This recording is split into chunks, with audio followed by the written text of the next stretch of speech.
Para sa update ho, yan na ho yung malapit nang matapos na huwag nito, sports complex ng City of Santiago. Dito ako ay naglalakad, naka 2 hours akong walking, close 2 hours na. Pagdating ko dun sa bahay, mga 2.5 hours ang aking nalakad. Pero tignan nyo ho, yan na po ang tinatayo na sports complex ng City of Santiago. Talagang halos tapos na yung bilog niya. Kaya according sa ating mayor, pwedeng gamitin na yan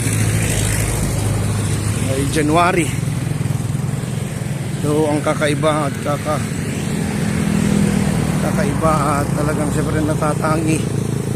Kaya dadagsain na po ang Santiago ng iba't ibang mga palaro dahil 2025 ay host ang Santiago City ng Cabraa.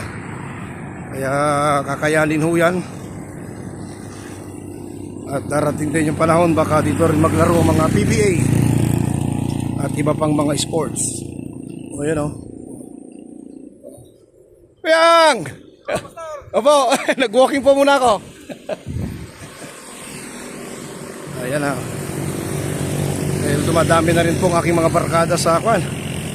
Sa usapin ng tawag dito, usapin ng pag sa health growth. Marami ho sila. Marami. Pero ganun pa man itong baluarte. Siguro 5 years from now, marami ng building ho rito. Diyan naman po ang palazzo. Ano man. Ayan o. Ayan, kita nyo ang sports complex ng City of Santiago.